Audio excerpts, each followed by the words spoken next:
घेरे में से धूम्रपान करते हुए एक एलियन निकलता है। कहता है फोन काट दो, भलाई इसी में है। जिस एलियन को देखकर भोलू भोसड़ा वहीं मूर्छित हो जाता है और चूसू चंद की गींद फट जाती है, जिस पर वो डरता डरता उससे पूछता है तुमने इसके साथ क्या किया। मैंने कुछ नहीं किया, वो अपने आप ही बेहोश हो गया। और सुन बहान के लोड़े, मुझे तेरी मदद चाहिए तो चल अब इस धरती के बोझ को उठाकर गाड़ी में रखते हैं। पर तुम तो एक एलियन हो ना। और मेरे लिए तुम एलियन हो बहान। मेरा एलियन शिप क्रैश हो गया था, पर क्या फर्क पड़ता है। इस मोटे को उठाओ, गाड़ी में पटको, मुझे तुम्हारी मदद की जरूरत है। और अगर तुमने मेरी मदद नहीं की तो मैं यहीं मर जाऊंगा आज ही रात को। जिसके बाद ना चाहते हुए भी चूसू चंद उस एलियन की मदद करने का फैसला करता है, जहां वैन में वो उसे घूरे जा रहा था और उससे पूछता है मैं तुम्हारी बातें कैसे समझ पा रहा हूँ भला। अबे साले भड़वे, मैं हिंदी में बात कर रहा हूँ साले भूतनी के। तो अपना थोपड़ा सामने रख और नॉर्थ की तरफ आगे चल। तभी उस जगह जहां एलियन की कार का एक्सीडेंट हुआ था, एजेंट बोपाड़ी का सूरज आता है, जो कि सीक्रेट सर्विस में काम करता है और उस एलियन की गींड में गोली दागना चाहता है। तभी उसकी खुसट बॉस उससे कहती है जरूर उस एलियन ने अपने ग्रह पर संपर्क किया होगा और पक्का कोई उसे लेने आ रहा है। मैं तुम्हारी मदद के लिए 2 एजेंटों को भेज रही हूँ, क्योंकि मैं पीछे उस एलियन का कोई भी सबूत नहीं छोड़ना चाहती। तभी वैन में भोलू भोसड़ा को होश आ जाता है, जो उस एलियन को सामने बैठा देखता है तो तुरंत उसका टैटवा दबाने लगता है। चूसू चंद उसको रोकते हुए कहता है वो एलियन बुरा नहीं है और उसका नाम पोल है, जो कि एक छोटे से एम क्लास नाम के प्लेनेट से आया है, जो प्लेनेट हमारी मिल्की वे गैलेक्सी के सबसे नजदीक मौजूद गैलेक्सी एंड्रोमेडा में है। भोलू भोसड़ा पूछता है पर यार ये तो बिल्कुल सचमुच के एलियन जैसे दिखता है। अबे साले भोसड़ी के, उसका एक यही कारण है कि पिछले 60 सालों से तुम लोग हर जगह पर मेरा ही थोपड़ा चिपकाते आ रहे हो। कभी टी शर्ट पर, कभी लंच बॉक्स पर, कभी वाटर बोतल पर फिर भी न जाने क्यों कुछ गांडू मुझे देखकर बेहोश हो जाते हैं। जो सुनकर भोलू भोसड़ा को उस पर गुस्सा आ जाता है तो वो उसे 2-4 घुसंड पिला देता है और कहता है बाणचोद मैं बेहोश नहीं हुआ था। आगे रास्ते में नाकाबंदी होती है, जिसमें 2 एजेंट उनकी वैन की चेकिंग लेते हैं। जो 2 एजेंट वही है जिनको एलियन को पकड़ने वाली बॉस ने भेजा है, पर उनको वैन में कुछ नहीं मिलता सिवाय इन 3 हरे भरे वाली कॉमिक को छोड़कर। एक एजेंट बोलता है यार 4 देते तो ज्यादा मजा आता। चूसू चंद बोलता है साले कितनी हवस भरी है तेरे अंदर। जिसके बाद वो दोनों दोस्त फिर से आगे बढ़ने लगते हैं और तभी एलियन उनके सामने प्रकट होता है। चूसू चंद पूछता है तुमने भला ये कैसे किया, तुम गायब कैसे हो गए थे। वो मेरी एक बचाव तकनीक है, जिसमें गायब होने के लिए मुझे अपनी सांस रोकनी पड़ती है। अब उस एलियन को भूख लगी थी तो वो कुछ खाने के लिए चला जाता है और वो लगातार आगे बढ़ ही रहे होते हैं, जहाँ मोटा जो उस एलियन को कम पसंद करता था उससे कहता है साले तू हमसे कुछ ज्यादा ही उम्मीदें लगा बैठा है। तुझे नहीं लगता कि हमें कुछ बताना चाहिए कि हम कहाँ जा रहे हैं और क्यों जा रहे हैं। देख दोस्त, तू जितना कम जानेगा उतनी तेरी गाइंड कुटाई कम होगी। मैं नहीं चाहता कि तुम लोग किसी मुसीबत में पड़ो, तो मैं बस तुम्हें इतना बता सकता हूँ कि मैं पिछले 60 सालों से एक बेस पर मेहमान बनकर रह रहा था। बाद में पता चला कि मैं तो उन सालों का कैदी हूँ। तभी एक पक्षी उनकी वैन से टकराता है और उसके प्राण पखेरु उड़ जाते हैं, जिसको वो एलियन अपने हाथों में उठाता है और अपनी सारी शक्तियां हगने तक का जोर लगाकर उस पक्षी में झोंक देता है,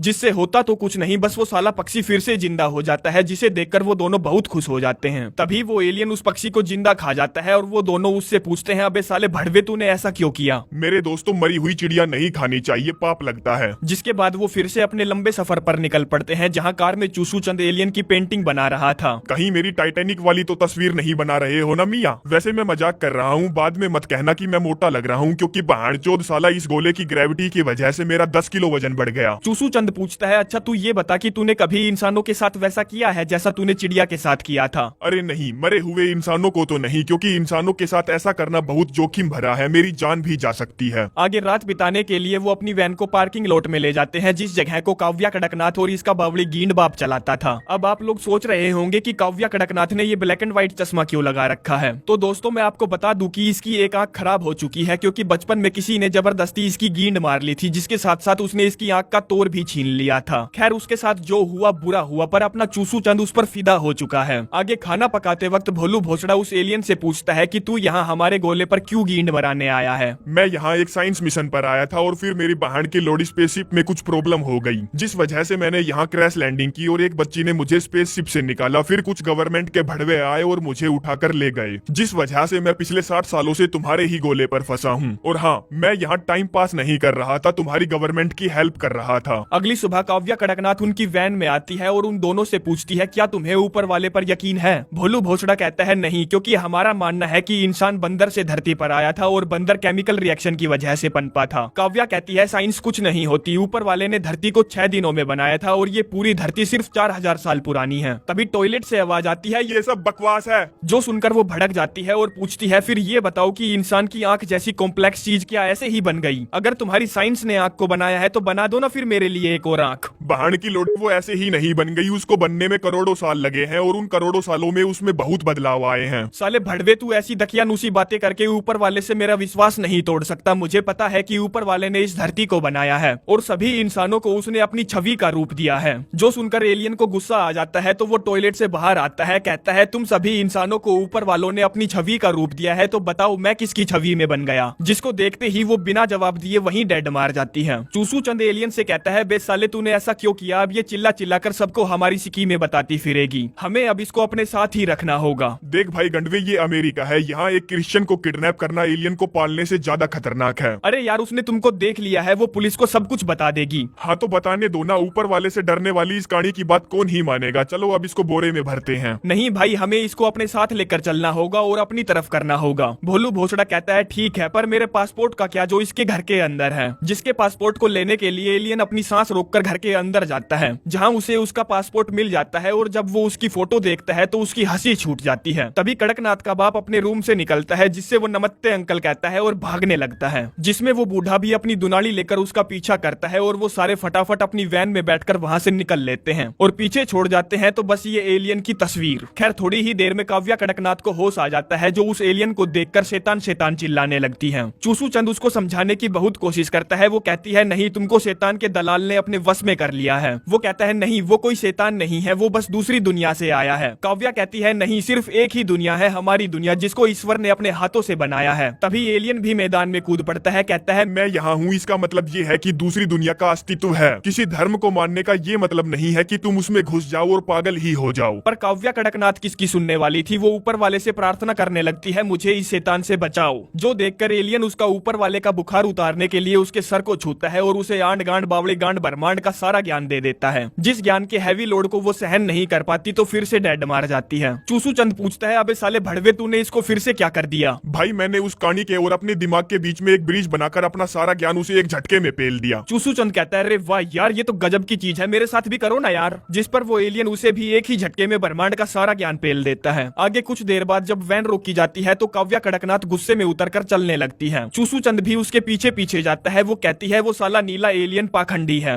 वो कहता है अरे नहीं यार, उसने अभी ही तो तुमको इतना सारा ज्ञान पेला है, फिर भी तुम कैसी बहकी बहकी बातें कर रही हो। काव्या कहती है अगर उसने हमें जो दिखाया है वो सब कुछ सच है तो इसका मतलब ये है कि कोई स्वर्ग नहीं है, कोई नरक नहीं है, कुछ भी सही या गलत नहीं है, कुछ भी पाप और पुण्य नहीं है। जिसका मतलब ये है कि मैं शराब पी सकती हूँ, सेक्स कर सकती हूँ, गालियां भी दे सकती हूँ। चूसू चंद कहता है हाँ, तुम जो चाहो वो कर सकती हो। जो सुनते ही वो चूसू चंद को चूसने लगती है और कहती है मुझे यहीं जंगल में ले जाकर पेल दे। वो कहता है कुछ भी सही या गलत नहीं है, इसका मतलब ये नहीं कि तुम अभी ही शुरू हो जाओ, क्योंकि तुम्हारी पूरी लाइफ पड़ी है चीजों को एक्सपीरियंस करने के लिए। जो बात उसके दिमाग में बैठ जाती है तो वो वापस वैन में आ जाते हैं, जहाँ एलियन उसे सॉरी बोलता है और उसको उसके ब्लैक एंड व्हाइट चश्मे उतारने के लिए कहता है, जिसके बाद वो उसके सर को छूता है और उसकी काणी आंख को अपनी आंख में उतार लेता है, जिससे वो काणी बिल्कुल ठीक हो जाती है, उसको बिल्कुल बराबर दिखने लगता है और वो एलियन तो अपने आप ठीक हो ही जाता है। जिसके बाद वो फिर से नॉर्थ की तरफ आगे बढ़ने लगते हैं, जहाँ एजेंट बोपाड़ी का सूरज और उसके दोनों चमचे उनका पीछा करने में लगे थे और तो और उस काणी का बाप भी उनका पीछा कर रहा था, जिनसे बचने के लिए वो अपनी वैन को अंधेरे में पार्क कर देते हैं और आग जलाकर गांजा फूकते हैं। चूसू चंद एलियन से पूछता है, अब तो हम दोस्त बन गए हैं, तो क्या तुम हमें बताओगे कि तुम्हें पृथ्वी से जाने की इतनी जल्दी क्यों है? देखो दोस्त, गवर्नमेंट के हिसाब से वो मुझसे अब तक सब कुछ सीख चुके हैं। जो कुछ भी मैं जानता था मैं उनको सब कुछ बता चुका हूँ। अब बस एक ही चीज बची है, मेरी ताकतें, जैसे कि घाव भरना, अपने विचार ट्रांसफर करना, गायब होना। और मेरी इन्हीं काबिलियतों को समझने के लिए वो लोग मेरे साथ काट पीट करना चाहते हैं। और भाई बहान चोद, मैं यहाँ मरना नहीं चाहता, इसीलिए मुझे जल्द से जल्द इस गोले से निकलना है। किस्मत से गवर्नमेंट के अंदर मेरा एक अच्छा दोस्त है, जिसकी मदद से मैंने अपने साथियों को सिग्नल भेजा और वो मुझे लेने आ रहे हैं। आगे सुबह वो उस एलियन को इंसानों की तरह कपड़े पहनाकर कपूर फैमिली की तरह मार्केट में घुमाने ले जाते हैं, जहाँ भोलू भोसड़ा को रास्ते में एक तलवार दिखती है जो कि $299 की थी। एलियन कहता है, अरे यार, ये तो रास्ते का माल सस्ते में है और ये मुझे चाइना का माल लगता है। मुझे शक है कि ये शाम तक भी नहीं टिक पाएगी। पर मोटा किसी की नहीं सुनता और उस तलवार को खरीद लेता है। तभी वो दो लोडू एजेंट उस एलियन को ढूंढते हुए उस दुकान में घुस जाते हैं, जहां अपना एलियन पुतले की तरह फ्रीज हो जाता है। पर ना जाने उस एजेंट को उस पुतले से क्या चाहिए था। वो उस एलियन की पैंट खोलकर उसके अखरोटों को खुजाने लगता है। तभी एलियन कहता है, बहुत सड़ी के मादरचोद, गलत जगह हाथ घुसाना बंद कर वरना थप्पड़ खाएगा। जिस पर वो घोचू चिल्लाते हुए बाहर निकलता है कि वो एलियन दुकान में है और वो सभी वहां से भागने लगते हैं, जिन पर वो एजेंट गोली भी चलाते हैं, जहां से वो सभी जैसे तैसे करके अपनी जान बचाकर भाग निकलते हैं और एक एडवर्टाइजमेंट बोर्ड के पीछे छुप जाते हैं, उनको गुमराह करने के लिए। आगे वो सभी एलियन का एक बहुत जरूरी काम निपटाने के लिए एक ओल्ड लेडी के घर पहुंचते हैं। जो ओल्ड लेडी वही टेरा नाम की बच्ची है जिसने आज से 60 साल पहले अपने एलियन की जान बचाई थी और उसने उसके कुत्ते को मार दिया था। वो उन सभी को घर के अंदर बैठाती है और उस एलियन से कहती है, बे भोसड़ी के अब क्या मुंह लेकर आया है तू इतने सालों बाद। जिसके बाद वो उन सभी के लिए चाय बनाने लगती है, जिसमें वो गैस को खुला छोड़कर बातों में लग जाती है। कहती है, साले एलियन, मैंने तेरे बारे में लोगों को बताया और उन सभी को लगा कि मैं झूठ बोल रही हूँ, मैं पागल हूँ। बच्चे मेरे घर आते थे, मुझको पागल बोलते थे और मेरे घर पर पत्थर फेंकते थे, पर अब तू आ गया है और तेरा होना ही उन सभी लोगों के मुंह पर तमाचा है जो मुझे पागल समझते थे। तब तक वो एजेंट घर के बाहर पहुंच जाते हैं और घर पर हमला कर देते हैं, जहां से वो जैसे तैसे करके अपनी जान बचाकर वैन की तरफ भागने लगते हैं। जिसमें से एक एजेंट जो कि बिल्कुल लल्लू था उन पर गोली चलाता है और गैस की वजह से पूरा घर धमाके में उड़ जाता है। और दूसरा एजेंट उनकी वैन का अपनी गाड़ी से पीछा करता है, लेकिन वो साला उनका पीछा करने में इतना मसरूफ था कि उसे पता ही नहीं चला कि आगे खाई है, जिसमें वो गिर जाता है और उसके प्राण पखेरु उड़ जाते हैं। और वो सभी एक पहाड़ की चोटी पर पहुंचते हैं जहां वो आतिशबाजी करते हैं, जो कि बाकी के एलियनों के लिए सिग्नल था कि भोसड़ी वालों तुम्हें यहाँ लैंड करना है। जिस सिग्नल को देखकर एलियन शिप तो टाइम पर नहीं आता, पर ये हेलीकॉप्टर टाइम पर आ जाता है, जिसमें से उन लोडू एजेंटों की लेडी बॉस उतरती है उस एलियन को उसके ग्रह पर वापस जाने से रोकने के लिए। तब तक वहाँ एजेंट बोपाड़ी का सूरज भी पहुंच जाता है और एलियन को उसके नाम से पुकारता है और एक गोली दागता है, जो गोली जाकर उसकी फीमेल बॉस के चमचों को लगती है, जिससे ये साफ हो जाता है कि वो यहाँ एलियन को मारने या पकड़ने के लिए नहीं, उसका साथ देने के लिए यहाँ आया है, क्योंकि वो शुरुआत से ही उसके साथ था और अपने एलियन ने ही उसको उसकी वाइफ से मिलवाया था। तभी बॉस एक गोली चलाती है जो अपने एलियन के एजेंट दोस्त को लगती है। कहती है, तेरे धोखे ने सजना मैनू मार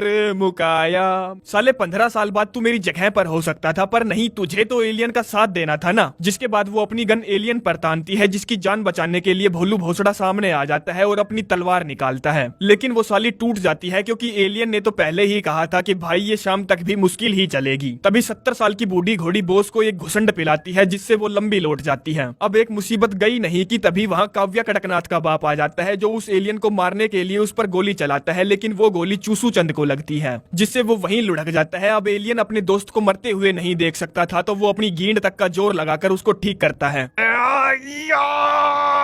जो सब वो अपनी जान की परवाह किए बिना करता है, जिसमें वो उसके घावों को अपने शरीर में ट्रांसफर कर लेता है और वहीं लुढ़क जाता है। सभी लोग सोचते हैं कि वो मर गया, पर कुछ ही देर में उसको फिर से होश आ जाता है, जो देखकर कड़कनाथ का बाप चमत्कार चमत्कार चिल्लाने लगता है, जिस पर वो सभी अपने आप को चूतिया समझकर अपना मुंह बंद रखते हैं कि इसके जैसे लोगों का कुछ नहीं हो सकता। तभी वो बुढ़िया खुसट बॉस जो मरी नहीं थी फिर से होश में आ जाती है और उन पर अपनी गन तान देती है। इतने में ही उड़न तस्तरी आ जाती है और उस पर लैंड कर जाती है, जिससे वो टमाटर की तरह फट जाती है। अब एलियन का सभी को बाय बोलने का वक्त आ गया था, जिसमें वो सभी को बाय बोलता है और उन दोनों दोस्तों से गले मिलता है और टेरा को अपने साथ चलने के लिए कहता है, क्योंकि उसकी वजह से ही टेरा की पूरी जिंदगी नष्ट हो गई थी, इसीलिए उसे नई जिंदगी देने का फर्ज एलियन का था। तो वो उसे अपने साथ ले जाता है और अलविदा बोलकर वहां से 9-2-11 हो जाता है। जिसके बाद आखिरी सीन में हम देखते हैं कि 2 साल बीत गए हैं और उन दोनों ने अपनी कॉमिक कंप्लीट कर ली है, जो कि पूरी दुनिया में बहुत फेमस है, जिसकी वजह से उन्हें अवार्ड भी दिया जाता है। जो कुछ पॉसिबल हुआ था एलियन पोल की वजह से, जिसके साथ ही ये कहानी यहीं पर समाप्त हो जाती है।